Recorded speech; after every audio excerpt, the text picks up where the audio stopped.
and thank you for another episode of The Creative Entrepreneurs. My name is Sean Pierre, and today I have a very special guest today. He goes by the name Sean Higginbottom, amazing artist, jiu-jitsu practitioner, and all-around great guy. Sean, thank you so much for being here. Thank you for having me. Yeah, how's everything going today, man? Life is good. I was coaching today, coaching in the morning, and ran a really good kids fall camp. Had a little break to myself, then back to training kids in San Yeah, Mateo, Scepter, coaching all nice, man. day. It's good. You're doing the Lord's work, man. But again, thank you so much for being here. And Yeah, of course. we'll just start from the beginning. Tell me about yourself and how did you come to identify as an artist? Ooh. Honestly, I feel like I identified as an artist as long as I can remember. Like my siblings and I all had like very different hobbies. My older brother was always into like coding, and my little brother was always into film. And I was always the one that was just drawing a lot. Um, my sister really into literature and education, always, and found their hobbies inspiring. But I've always been someone that just loved to draw, and I didn't think that there was much of a career in it. So I pursued gaming, which is a whole other thing. But then, like even while working in the gaming industry, I was drawing all the time in my free time, and so now it's cool that like no, it's my job now. Nice. So it's a whole shift, but it's been great the past couple of years. Now, for those of you that don't really know you as well, you started out in video games, correct? Hmm. So you were Hmm. working a 9 to 5, you were like drowning in your job and you were just Hmm. thinking about there's no end to this and what the hell am I going to do with my life, correct? Yeah, pretty much. I mean, the game industry is really rough right now, especially in the States. But there was a phase where it's just like you're at a company for 1 or 2 years, the same patterns of what happens before layoffs. You find another spot, probably a lot of the same coworkers from the last place, working on some game you don't care about. Then you get laid off. Maybe if it releases, maybe it doesn't. And you just kind of get used to that rhythm over and over again. Yeah. I just got to a point where I was like, I gotta do something else. Like the money's gonna be a lot less, but this is getting old. Like I'm just not fulfilled anymore. I got into gaming because I love games. Games are awesome. My brothers and I play games growing up. And so it was like a big part of my childhood and I wanted to be part of it. And when I learned that there was a career and I was like, yeah, I want to go into gaming. And there's no regrets. Like I actually really enjoyed where gaming has taken my life. It got to a point where I was like, yeah, I got to get out of this field, at least not full time contract work here and there. But yeah, it was starting to get a little draining. So during the time when you started figuring out, this is, uh, you know, being in the video game industry, what was the timeline like from when you were like, I'm kind of done with this, and then when you actually got out of there? Yeah. So I tried to get out a couple times. Once was in 2018. I finished, I think so. I was in the industry for probably 6, 7 years at that point. Wow. And yeah, I was at this company where I would travel back and forth to China. It was a really awesome job. Gee. Super draining though, long hours. And that place really, it was like I was already kind of burned out from the industry, but that place really just like took a lot of my energy, even though so many good experiences there too. And so I told myself I'm going to quit this job and just work on my own game, work on something that I'm passionate about. And I did, never finished it, but it was super nice to just like separate myself from full-time game industry work for a little bit. And I intended actually like that game was supposed to be like, oh, if I release this and whether it does well or not, that could be the trajectory into like an indie developer career. Like I can, make a lot less money and be happy with that, like as long as it pays my bills. So I didn't finish the game though, because some other company, a friend that worked there, was like, I really want you to work here. Like, please, can you work here? I know you're not working right now. Please come back. And I would fight it. I was like, I'll do contract. I'll do like a couple days a week. And then Yeah. he'd be pushy. It's like, no, can you come back full time? But you can like work from home like 4 days a week. I was like, okay, like maybe. Anyways, so go to that company and ends up being full time. They end up pushing for more days that I'm in the office. And so I was like, you know what? I feel like just like before, right? Like I got Yeah. out of the industry. I was feeling really good doing my own thing. Trying and failing was totally fine with me. Like I didn't mind that process because it was creative, you know? And so when I went back to that other company, it's like, yeah, I got to find a way out of here. But wanted to save money. So it's like, okay, I'm going to go to another company after this. Did that a couple more times. And then I think it was um, maybe 2 years ago now that I'm Yeah. like, you know what? I'm just going to leave and do full time art. I didn't really see coaching jujitsu as a career path for me, but it just like came out of nowhere. Like, oh, this fits my life real well. Yeah, I like this. Like, this is perfect. So for the people that don't know you, the way I met you was uh, on my other podcast, the Money Based podcast. We set up a match between one of Higgy's pupils and myself. And the first day I met you was just a few months ago, and we really hit it off because I think we kind of shared the whole creative mind thing. Yeah. And you're also a listener for the podcast as well. And just to give you guys an idea of what this guy can do, I mean, this guy's doing some really amazing, and a lot of this stuff is hand drawn. Am I right, Higgy? As you can see, you guys can see here, you know, he is a jiu-jitsu practitioner, competitor, and teacher. For that matter, you also got a new stripe on your belt, right? The other Hmm. day. Sure. Yes, I did. But I mean, if you look at the intricacies of all of this work, I thought this was like maybe like it almost looks like you know when you develop film or like negatives and stuff like that. Yeah. I thought it was just like, you know, one of those like chat GPT, um, convert my picture into a, you know, like a negative. But dude, I mean the detail and the color and the shades is just uh, insane, man. I appreciate it. You know, and as soon as I saw your Instagram, I was just like, man, this guy's fucking got it. Seriously. Thank you. Thank you. So just to give everybody kind of a context on what he does. And um, in the early days of you discovering that you are an artist, were there any creative moments, like hard creative moments that you ever faced? Like, were there any choices that you had to make in terms of like what you wanted to do in life and what you really wanted to do at that point? Before gaming or Yeah, after? before gaming. Um, yeah. Yeah. Because you could have gone any other direction, right? Like you could have gone into um, you know, illustration work, or you could have gone into a number of different things in the art space. Like 3D rendering obviously is part of the gaming genre as well. Mhm.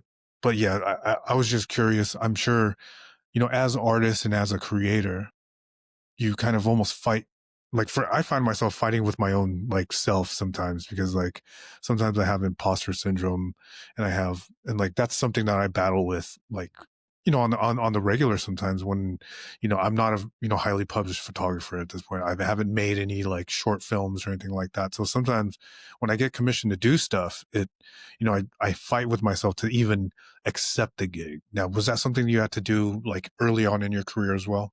Yeah. So I think I had a lot of early experience because in high school I would actually sell my art. So I would draw Wow. all these characters that came up in my head, and I would sell them. I think it was $5. So I think it was one Really? dollar if I uh like scanned it, like, like reprinted the art like it wasn't the original, and it was like $5 for the original. I did that in high school from like, I don't know, probably sophomore to senior year. So it kind of taught, because the reason why I even got that attention was because I was just that kid that was drawing in class and usually have my folder up to like block so the teacher thinks I'm like, I don't know, studying something, Yeah, but yeah. I'm drawing and the kids would like lean over, and it told me like, oh, like there's an interest in my work and I can sell it. And so that gave me the confidence I needed early on.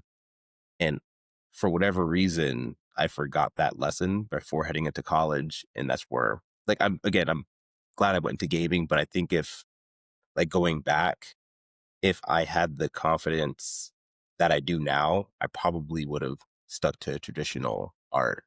I probably would like found out how to make that work for me.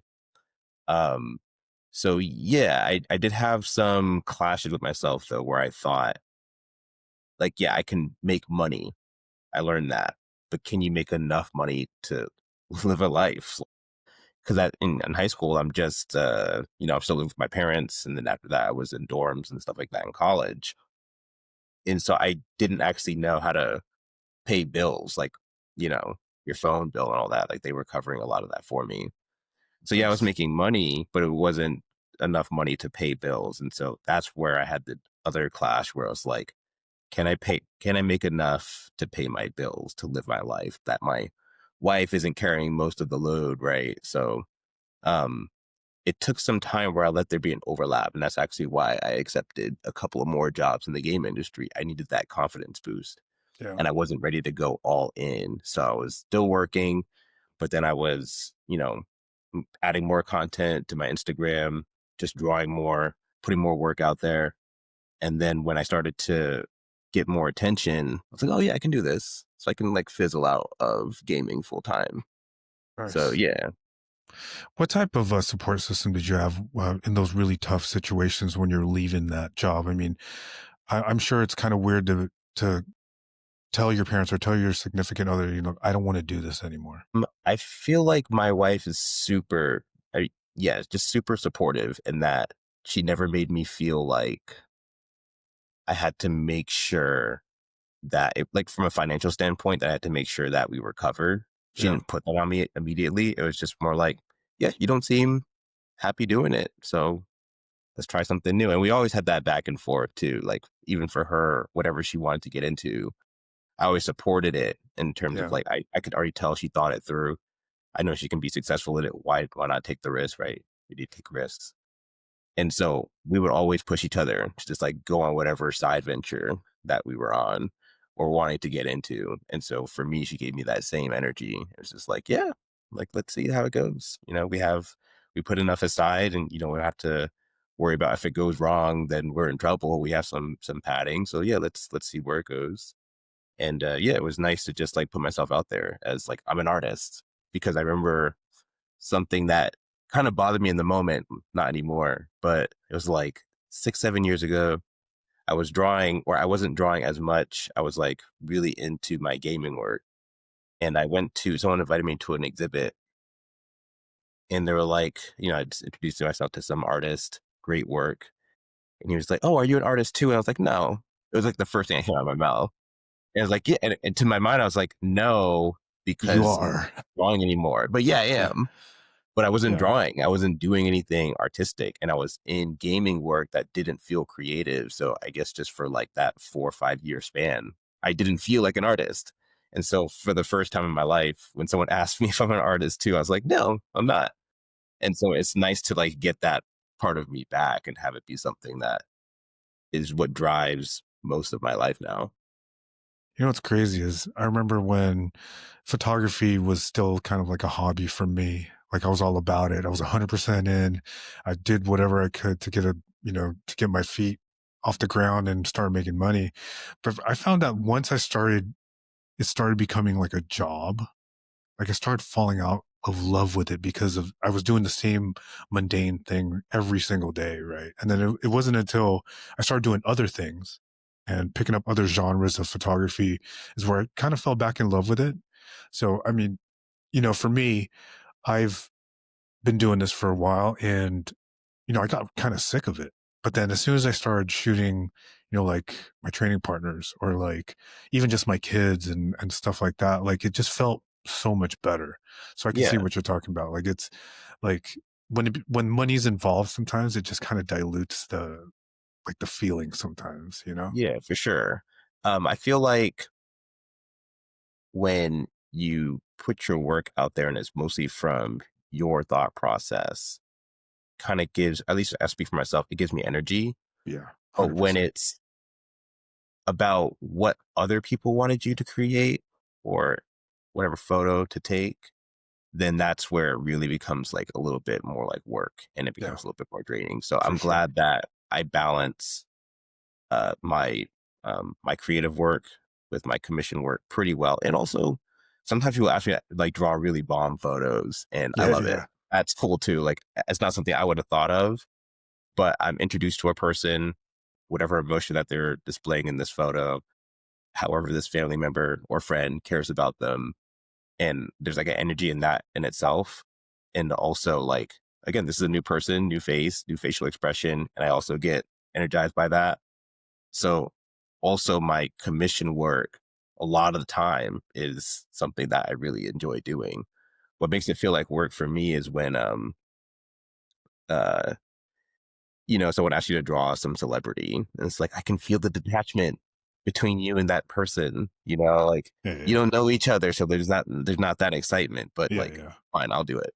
That's like, I'll do it work. But yeah, most of the stuff I draw is something I really like. I'm happy that I had that task to draw it. Amazing, Yeah. man. I think it's also the challenge. I mean, I can't imagine. I don't know how to draw for anything, and I took a couple classes at community college, but probably the most fun I've had. Also, I'll tell you that. And Yeah. the fact that you have almost, I mean, I would say that you've mastered your style of art at this point. I'm still making progress, but I appreciate that. Yeah, but then from the outside looking in, I mean, I'm looking at it right now. It's just insane. Like if you didn't tell me, I swear to God, if you didn't tell me that you drew this stuff by hand. Now, are you drawing digital? Or are you doing both? Or are you doing like what are you drawing on nowadays? I used to draw digitally for a while. I had a phase where like most of my work was graphic art. But no, everything on pencil on See, canvas, that's pencil just on canvas. I got my whole cabinet right here, all my supplies and everything. that's crazy, man. Look at that, dude. See, that looks just like you, man. And the fact that you can even draw yourself, I can't even stand the sound of my own voice, but yes, that's amazing, Higgy. Yeah, just have Now, like a whole, just like empty, like blank canvases, dude, that's whole amazing. drawer full. Yeah, it's my corner, all my art corner. It's like an artist every day. It's dope. And I think that's separating you from a lot of other people. Everyone's gone digital because some people think it's easier, some people think they get better results, but nothing beats old school hand, pencil, and fucking paper. You know what I mean? Yep. Yeah, the feeling, the texture of it. Yeah. Like, I love that. People ask me like, "Why do you draw on canvas?" It's the So, texture. so we heard your story. We heard how you got out of the 9 to 5. Now, let's talk about today. What does your day to day look like now as an artist slash creative entrepreneur? So, yeah, it's like art sprinkled with jujitsu coaching almost every day. That's what's up. So yeah, I'm getting ready for a my first jujitsu tournament as a purple belt in January. So I kind of ramped up some things. I'll answer your question and like what my day to day is right now, Yes. even though I'm now ramped up with like training camp. So Monday I train at Colhado's Brazilian Jiu Jitsu at 11 a.m. So I train once a day. And Tuesday today is coaching at 7:30 in the morning. I usually go for a 1 mile run every morning, at least 1 mile. So I'm doing that at like 6:30. Then I go to the gym, coach at 7:30 a.m. Then I have the kids from the fall camp that I coach, watch, play games until noon. I might train again at Colorado's, have a little bit of time to myself for lunch, to sit back for a little bit, kind of think about my lesson plan, head to San Mateo, go to Scepter Jiu Jitsu, coach the little kids for an hour, coach the big kids right after. They're in Big tournament kids. mode too. The big kids, 9+, but not really. We have some 6-year-olds in that class. But so like it's totally, we have to change the name because it's yeah, it doesn't represent like 9+ anymore. What I think about with the big kids, it's like maturity. Do Yeah. you actually want to learn jujitsu? Do you want to get better at jujitsu? The little kids class is for the kids that maybe kind of like jujitsu, but their parents just want them to do something. And so we try to teach them jujitsu every day, and half the time, little kids are just having their own private conversation and staring at the ceiling. You gotta, hey, pay attention. So big kids class is awesome in that they like want to learn and they want to get better. I have them spar. And tonight is the women's only jiu-jitsu class, and my wife coaches that. So Oh, it allows me to go home early and chill and draw. So I usually get a little drawing done tonight. And yeah, now I'm chatting with yourself. dude, that's Um, awesome, man. Art and yeah, jujitsu. my Thursdays are pretty much the same too. Yeah, I feel you on the teaching the kids thing, man. Like I used to teach the 6 and under class, and their attention span's terrible. I think we can only keep them there for at least like 30. I think the classes were 30 minutes, and we literally had to change pace every 5 minutes, or else we'll lose them. You know, it's Yeah, crazy. ours are 45, and Yeah, it's really really hard to keep them focused for 45 minutes. But they're yeah, awesome. dude. Yeah, they're awesome. I was thinking this the other day because the fall camp, and I have all these kids that I'm new to, and I was like, dang, I come a long way with like how I can engage with kids and read certain things, because that group, like I've worked with kids for a long time on and off. Like I was a assistant student teacher for art and science for Wow, when I was in college for the third and fifth grade, and I had other like side jobs as a college student where I was like working with kids. And I was a babysitter for 4 boys, 4, 6, 8, and 10 for like 4 or 5 years.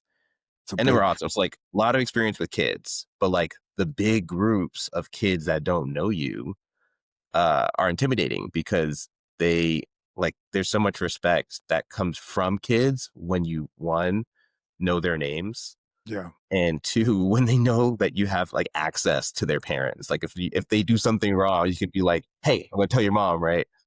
And there's something inherent about that. And so when you're like the new guy and the kids don't know you yet, they can often like try to test you a lot. They of can test your course. patience and try to get on your nerves.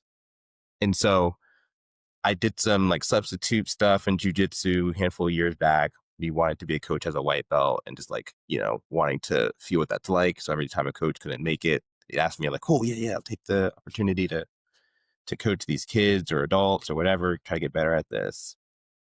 And yeah, had some really rough groups of like kids, like little kids that just were really testing me. So to go from that to how I've been handling the fall camp as new coach that they now feel they're so familiar with, which I love. I've only been 2 days. And I'm just like, yeah, I'm like talking to these kids really well. I'm like getting them to do what I ask, play the games, be safe around each other, respect each Yeah, other's space. yeah. And I think it's a tone um, that I didn't have before that I have now. So I appreciate that coaching has given me that.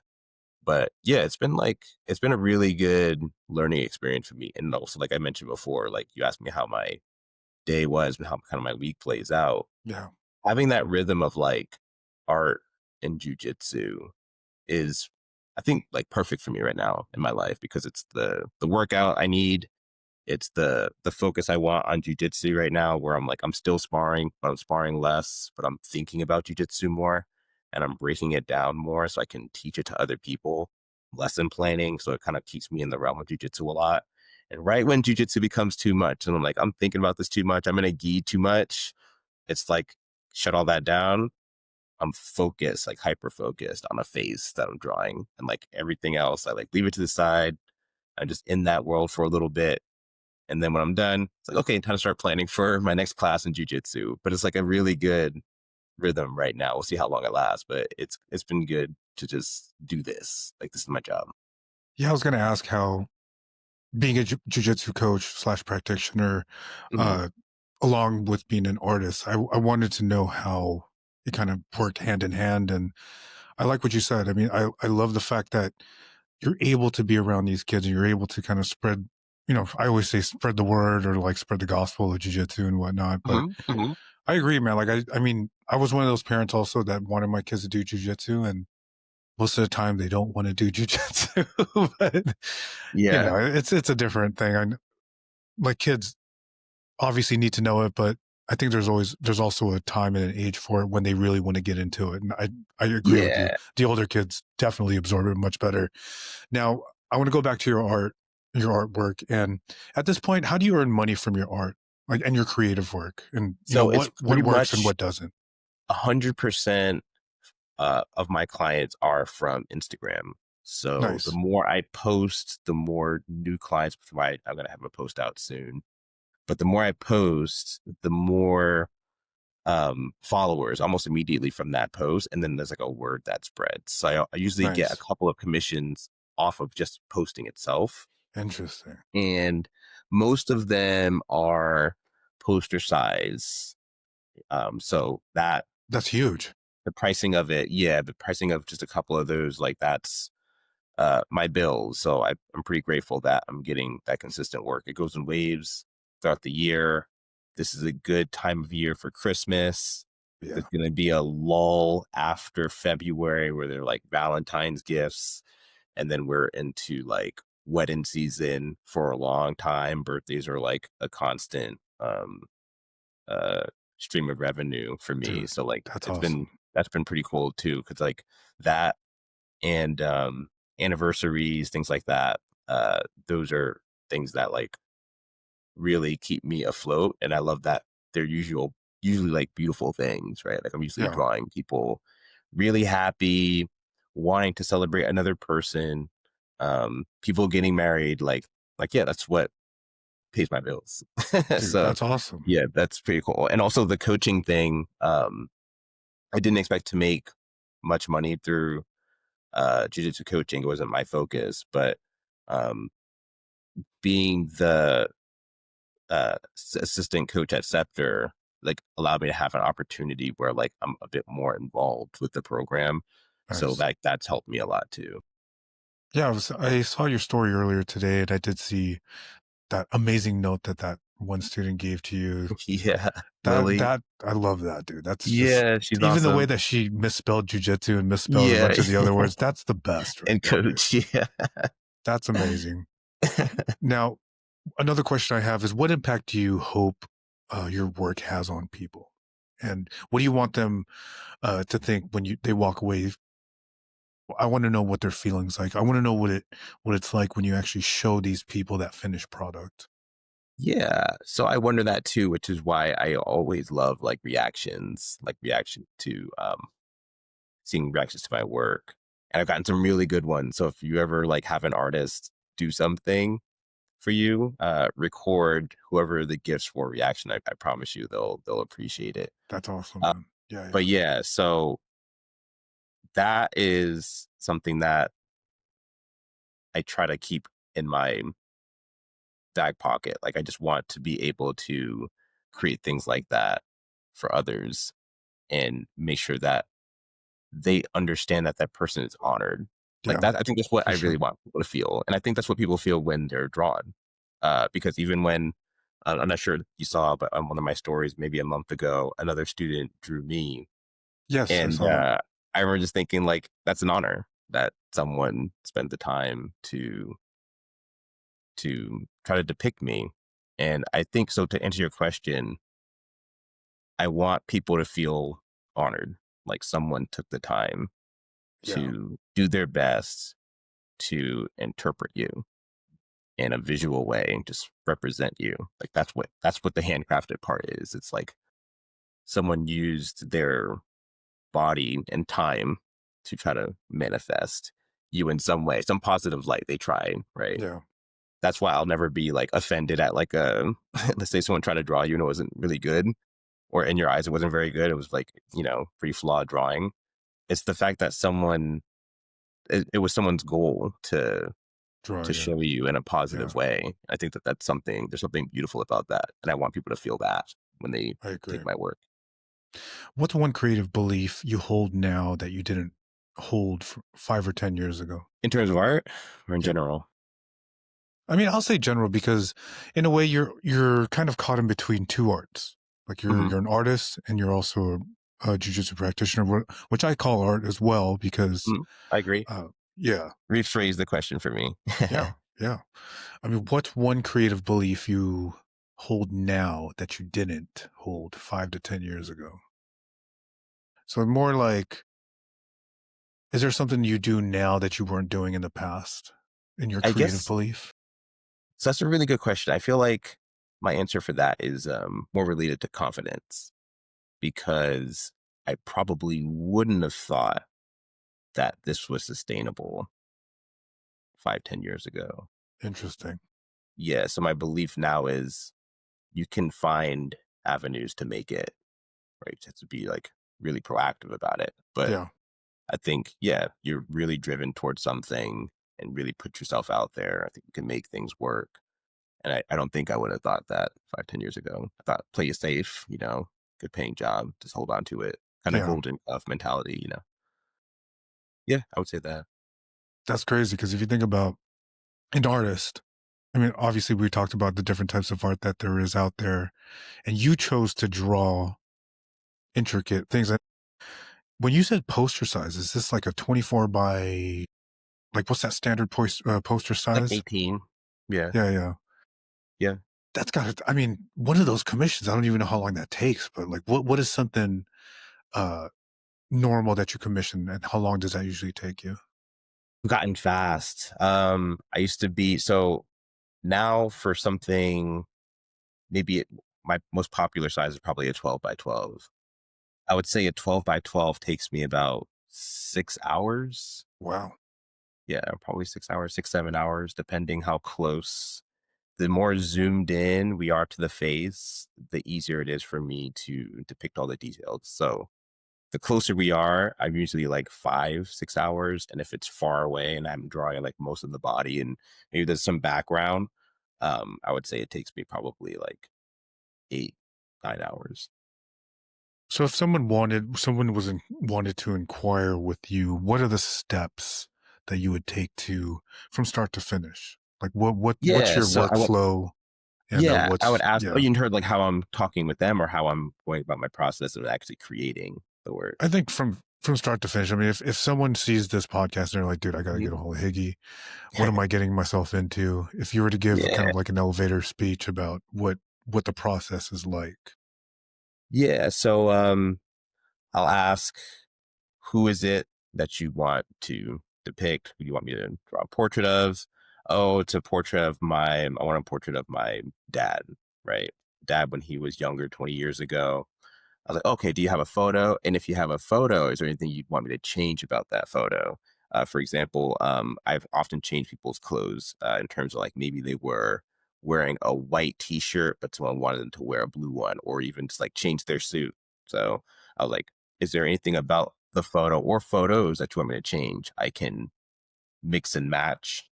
If you had like, you want it to be posed with your dad, I could take from his face in one photo where you're like, oh, I really like his smile here. And I can look at That's maybe crazy. photo of you and like, oh, I really like my face here and what I'm wearing. So I'll take that and put those to mix and match them together. So I'll offer that. It's like, hey, if you want one photo of multiple photos, let me know. Send them to my email. Have a back and forth about maybe, of course, what size if they want it in black and white.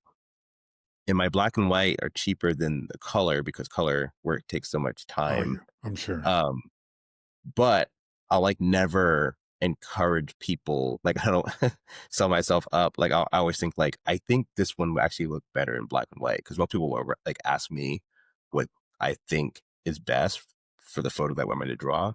And so if I think it's black and white, the cheaper one, I'm gonna Yeah, suggest it. And I actually usually suggest black and white. it just looks better, I think. Yeah. And so, but yeah, in some cases, it just looks a lot better. Yeah, yeah. Especially when you're trying to reminisce on someone. Not always, but like sometimes. And so, yeah, I'll recommend black and white. And then, yeah, I'll tell them that, I'll ask a date that they want me to have the work done by. And if they want me to send them progress, because I can show you, oh, this is 25%, Yeah. this is at 70%. Um, or if you want me to just show you when I'm done. A lot of people prefer to see when it's done. Um, and so, yeah, I'll get all the details. I'll draw and actually I'm gonna make a post showing me doing it, just my whole process from start to finish. Sick. But I'll just do a scribble. Some people do I forgot what it's called, but where you do a circle and you do an X across the face and then where Mhm. the eyes are. Yeah, yeah. Yeah, I occasionally will do that, but for the most part, I just scribble. I scribble the person's face until it's like roughly the same silhouette as the photo I'm referencing from. and I'll just keep adding more and more detail until I have that person kind of figure it out. Like, okay, yeah, I understand their face, understand their expression. I'm going to go ahead and like now do an outline on the back of the paper with my scribble. I'll take some graphite and scribble it on the back, flip it back over, put it on canvas, and then outline. I'll trace my own drawing so that the outline is Oh, on the canvas, because on canvas it's super hard to erase. So like you have to get all your your main outline. lines, I right? can't have like sketchy lines Yeah, yeah, because yeah. it'll just be in the finished product. And if that's your style, that's cool. But for me, I like clean like lines, right? So I have to have my stencil already on canvas. You can't really erase. And I try not to smudge it either because I don't draw in a traditional way where like Yeah, yeah. easel. I have like it's on my desk, like the same desk that this laptop is on. So I'm hunched over my work. I have to try not to like smudge with my wrist. So I have like paper towels on the canvas the whole time. I'm just looking.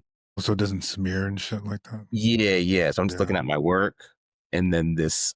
Usually I have my laptop pulled up with that photo. I'll speak back and forth, back and forth. I'll have some random show on the background. Half the time it's Martin. I just be like, I just draw all day, all day. I'll take a little break. I realize I've been drawing too long. I should probably stretch and get this little snack or Getting work. whatever. Come back, pick another random show. Could be Seinfeld. I have no idea. It's like super random. Listen to music that makes no sense to what I'm drawing. I usually listen to like anything, but it like What never is it? matches. What's usually the I'm does it all over the depend on the place. mood or does it depend on the drawing Yeah, at that yeah, point? yeah. It's like sometimes I'm uh like classic rock. Sometimes I'm like old school hip hop. Sometimes it's reggae. Sometimes it's like techno synth music, but it'll never match what I'm drawing. It's like a baby looking all cute and sweet and innocent. I'll just have like gangster Listening rap. to Tool or Just something like like that. the word, yeah, exactly. Just like the worst lyrics ever. And I realized about my brain, I was like, oh, there's a detachment here. Like it doesn't matter. Like I can still draw something with a bright, like warm That's energy awesome. because I know it's what I'm trying to do. And it doesn't, at least not that I've noticed, it doesn't have anything to do with like what I'm listening to. Like it doesn't seem to influence the work because I'm already like hyper focused on what I want it to look like in my head. That I don't care about the new information from the music I'm getting. But yeah, I'll just do that for like 9 hours. Dude, that's crazy. Now, Stretch a whenever little bit. Better about that. I have an alarm. you have Uh, like a timer and stuff like that, yeah, yeah, and I'll you like kind of stretch have a to, little right? bit. I'll walk, something like that. But yeah, that's my day. That's my weekends. Pretty awesome, man. How about looking forward? What's next for you? What types of projects are coming up for you, and what are you excited about? Ooh. Um, so I would love to get this one series out that I've been planning. It's Series. like yeah, it's a series of like I'm using myself as the kind of like the catalyst, but I'm drawing myself representing different phases of hip hop. And Shit. so it'll be me like, Sick. this is me as a rapper from the West Coast in the 80s. Yeah. And like, this is me as a rap. And so I'll just like change I was thinking about this for years. Like, I have a couple of ideas that I've been thinking about for years. I'm like, now I have the confidence and the bandwidth to attempt it. I just need to like get it out there, like get it out of my head. And I need to stop stalling, man. But I'm excited about that. I'm going to definitely get that out. That's going to be my birthday gift to myself. I'm going to have it out by March 16th next year. Yeah, I feel like those personal soul projects will they always help the soul. I agree. And if you are drawing yourself as, different generations of rap, what are you going to draw yourself wearing from like the 90s to like Yeah, it's going to get rough. I thought about a lot of this. you Uh, know, yeah, it's not because all going to be great. the style back then was, it was rough. Yeah, it's not going to be great in all trends, but it will be worth a laugh at least. So Yeah, 5 years from today, and if we have the same conversation 5 years from now, Mhm. Ideally, where do you want to see your creative life and business? It'll be cool if I was a dad. Uh, I mean, you teach kids, man. That's fucking tough. But I mean, if you can yeah, get their attention and if you can keep them in line, you're gonna be a great dad, Iggy. I appreciate that. That means Yeah, a lot. That's the goal for end of next year. sick. Um, That's so 5 amazing. years from now, hopefully, I'm a dad that coaches, Their and child. 5 years from now, Yeah, it'd be like my 4-year-old kid. So you guys could be hopefully, my competing kid, I'm coaching my kid and too, competing at the same event too, and man. compete. That'd be the Yeah, dream. yeah, yeah. And my art is very. I don't need it to be like popular, I guess, but No, dude. You just gotta you just gotta be true to yourself at that point, man. yeah, And yeah. Like if I'm known as someone that just loves to draw, like I'm just an artist. I'm a local artist, and people know I do jujitsu also, and yeah, I contribute to the art community, and yeah, like those two things. If I'm just like a contributor in some way, like people know I'm giving back in some way. 5 years from now, and I'm like known as someone that loves to do that, and I got a little 4-year-old or something, 3-year-old, 4-year-old, that'd be pretty cool. is there a project is there like a project or a piece of art other than the Higgy time warp through rap music thing? Is there like a piece of art or a project for yours that you're most proud about? Most proud of. Yeah. There's a portrait, this is a handful of years back. So actually, like as an artist, I want to create my next favorite piece. Because the piece I'm going to tell you about is now it's like 4 or 5 years old. And I've created so many things that I love since that point, but that's my that's the piece I'm most proud of because I did a big portrait, my first like big gift to my parents. Yeah. And I drew a Oh, portrait that's of, nice. yeah, my mom, my dad, my older sister, older brother, and little brother, myself. So we're all together, and it's from a photo that we took, um, like, I don't know, 6, 7 Christmases ago. So it's rare that we're all together these days. My sister's in New Orleans. My brother's here in San Francisco, my older brother, but my mom, dad, and little brother are in Boston. And so again, we're not all six together a lot. And so I drew that photo, but also I think my dad took the selfie and he Oh, cropped his face a lot, like oh in man. the photo. Because And dads I don't know how didn't, to take photos. Okay. yeah, exactly. So like I didn't add his entire face, but I did by looking at different photos of him, create like a good bit more of his face in the photo that I drew. And so yeah, it's this big gift. I got a really nice frame for them. I learned about frames, about like trying to make that a gift for them. So I really Yeah. thought that was cool. And yeah, it was like one, I really love the drawing, and two, it was the extending, like the recreating of my dad's face, making it, in my opinion, like so much better than the photo because we're all captured, and like my dad's face is more involved in the picture than this photo, right? And I was like, oh yeah, my piece is like the better, fuller representation of that moment. Nice. And I love that it's like a gift on their wall in Boston. So like that's like my current masterpiece, maybe. But yeah, I'd love to create something new. That's like my new. Oh, I'm so proud of this. Like I'm Yeah, so yeah, happy I yeah. made this. That's coming. That'll be another Christmas gift for someone else, but also for myself.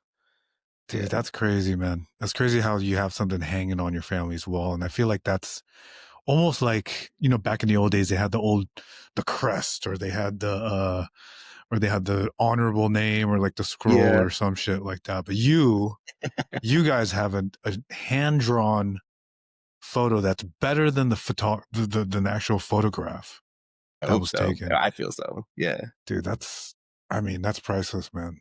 Yeah. Pretty Thank you. crazy. Thank you. Yeah. Another question for you. What's one tool or habit you can't live without right now in your creative business? What habit? One creative, one tool or habit you can't live without right now Oh, in your creative business? pencils. There you go. Yeah, it's pencils. I even have people just like, so this is just a friend that just grabbed all the random pencils that she never will use and gave them to me. And I love that people do that because they know I'm going to use the pencils. Like people are asking me like, oh, what like brand of pencils do you use to draw? I don't Anything. care. Yeah. Anything. I don't care. I think they're expecting some like, oh, this particular brand is really good. I really don't like. I was the kid again drawing in high school. I was my favorite pencil back then Yeah. was the Which one mechanic. was it? Oh yeah. Yeah, because you just keep clicking it and get more of the lead, and you don't have to Yeah. go back and sharpen your pencil, right? So once I was like using the ones you have to sharpen, they always have the sharpener somewhere else. It's like never at your desk, right? So, Things are uh, garbage. yeah, so Yeah, like dude. it's as soon as you go up there too many times, the teacher would catch that I was drawing, so I get Yeah, in yeah. trouble. But the mechanical pencil, it's like all day, just drawing all day. And That so, was a game anyways, the point changer. is, I'm not picky, right? So, like, any pencil that people donate to me, I will draw with. Eventually, I go through pencils like crazy. Do you erase a lot? No, one because they're mostly scribbles. Yeah, so they're supposed to be there. Yeah, and then when I draw on canvas, I do like a stencil in the back. So, like, this is Yeah, just a yeah. random. That's that's crazy, man. So I'm just gonna get her face transferred and add detail, make her look real. But this is Yeah. That's the start of it. Yeah. here. Yeah. She's So, awesome. so you would scribble on the back of that, right? With the So I would draw, like scribble on the back of this with graphite with yeah, another to my pencils, and then come back and trace over. trace the outline to transfer that onto the canvas. Dude, you're doing stuff that's like you're doing almost like you're doing live Photoshop, right? Because you ask people like if they want to change clothes and change their face or whatever. And then not only that, you're pretty much doing a tattoo on freaking Yeah, on canvas. yeah. And dude, that's crazy. The I fact like that that you're way of putting it. yeah, the I fact that respect you're the tattoo still artist. doing all of this, all natural, all old school is, I mean, if you guys haven't seen his art, obviously, guys, you got to have that. Like, you almost have to buy into it and like do it for your wedding. So then your chick will, you know, be Yeah, down, that's yeah. points right there. So all of you guys out there that are about to get married, you got to get the hand drawn wedding thing made. Please, yes, hit me up. That's the one. That's the key, I think. Now, have you ever thought about maybe going? I don't know if that even waters it down, but like say Etsy or like any of those e-commerce type places. So I get that suggested to me a lot. I honestly want to say like, oh, I looked into it and decided it wasn't It's for not for me. you. Yeah. I didn't even look into it. Yeah, It's but just I like agree. because Who gives a everything's fuck? going okay, Yeah, yeah. and I haven't felt the need to yet to like. I need to I need to expose myself to more like Yeah, yeah. platforms. I haven't gotten there, so I keep getting these suggestions, but I'm just like, yeah, okay, I'll look into it. And I just haven't yet. So I I'll don't tell know if you they're one thing. I'll tell you yeah, one thing though, Higgy. I think please. if you do go on Etsy, it's gonna fucking be nuts. Like I think people once they find out about your process and how efficient and how you're doing all of this by hand, I think it's gonna go nuts. I think that's like at some point when you are ready, maybe explore it. But obviously right now you don't really need to. But I honestly think because I used to sell stuff on Etsy, my wife used to sell stuff on Etsy, and people just love the grit. They love the rawness of all that stuff, and that's right up your alley. So whenever you're Okay. ready for that shit, do it. I guarantee you're gonna blow up on that. Well, see, that's the first time I heard it from someone that actually sold things on Etsy. Like usually just some maybe they buy things and they think that my work will be successful. I totally appreciate that people think that my work will be successful on that platform, and maybe it would be.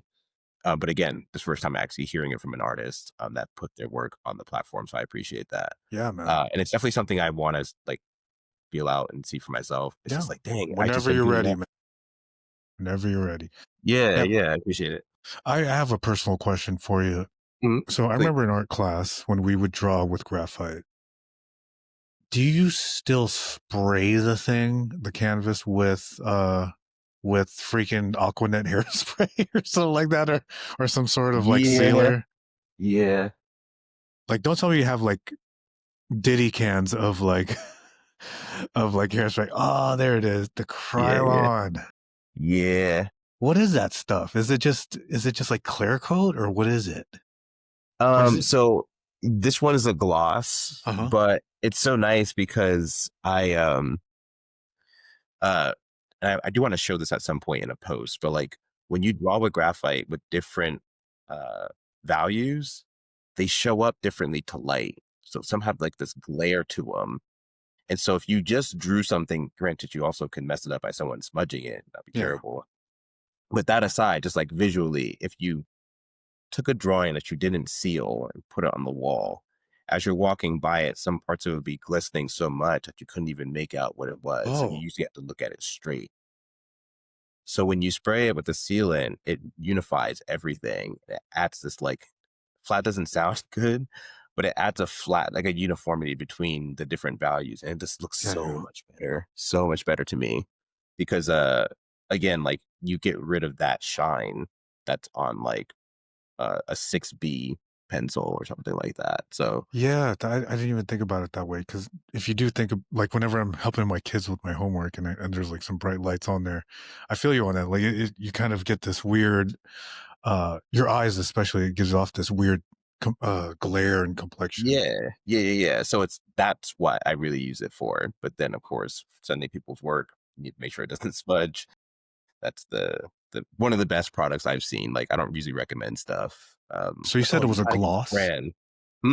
So that's a gloss, you said? Yeah. Krylon is like their UV archive. The Huh. gloss, yeah, that's my favorite. Now, My go-to. is there ever a time when you're spraying like maybe like a matte instead of like a gloss? I Probably do not. have a lot of matte, but I just don't really use it very Don't use often. it, yeah. Yeah, no. I feel like most people prefer the gloss, which is another thing I ask when going back and forth, like, oh, do you want me to use gloss or whatever? Yeah, most people choose gloss. Oh no, I got to figure why that is. Why do people want the gloss, the sheen? But it does look good to me. Uh, I think there's something about the texture of canvas that makes it look a little bit more interesting. 100%. Yeah, Canvas is amazing, man. it is. Well, I don't want to take up too much of your time, Higgy. Thank you so much. We've been going, like, if you think about it, we've been going actually for like 52 minutes, which is insane. I told you when I told you, I Pleasure. was like, dude, it's going to be we might be talking for a whole hour, but Yeah, I don't care. if our audience of, many different types of creatives, it, ranging from like photographers, artists like yourself, tattoo artists, like there's just so many different types of creatives out there. But if our audience of creatives could take one thing away today from you, what would you want that to be? Um, I would want people to put their work out there, expose themselves to whatever feedback they may get. There's something rewarding in knowing that you appreciate your work and your time enough to just get the opinions of others. Um, they might range in how you take that feedback. Maybe you don't care about the opinion of some one person, or it means something deeply to you, but just putting yourself out there, and not really yourself so much, but just your work, something that you are clearly passionate about, that you enjoy doing, that you think about, you spend time planning your craft. I feel like it should be appreciated, and it can only be appreciated if you put it out in the world. So have the confidence to create and to show. I will piggyback on that. And I would say that just judging, like hearing your story as well, I feel like just staying true to who you are and really honing in on your craft and not really giving a shit about what other people say as far as like what you should be doing, what you shouldn't be doing. How can people find you and where should they go to follow your work and connect with you? Yeah. So I'm on Instagram. I'm Higgy the artist. You can see me and all my work and some jujitsu posts. Follow me, and If you guys are glad going to to be see it here. right here, it's right there, guys. Yeah. You get the artist right there. Yeah. You I'm can not on also any find social him at media other than that. Cool. You can also find him at Colhaldo Brazilian Jiu Jitsu in San Francisco, as well as Scepter Jiu Jitsu in San Mateo. Yes, sir. Thank you so much for doing this, man. You're one of my first few guests, so Oh, I'm cool. glad that honestly I'm glad to know you for one because I think you're very, very, very talented at Thank what you you. do, jujitsu I'm wise honored. and as an artist. And I think both of those things is really what drew me to reaching out to you and just your vibe, man. Like you're cool as shit. Even my wife was like, dude, you're gonna have Higgy on tonight, man. Like she was, she was wondering like how old is he? And she was asking too many fucking questions. I was like, stop it already. But dude, thank you so much for doing this, man. I And appreciate it, I would really. love No, to have thank you. you. I would love to have you on again just to kind of like see what your journey's like after this podcast and to see how you've evolved in your jujitsu as well as your your your artwork as well.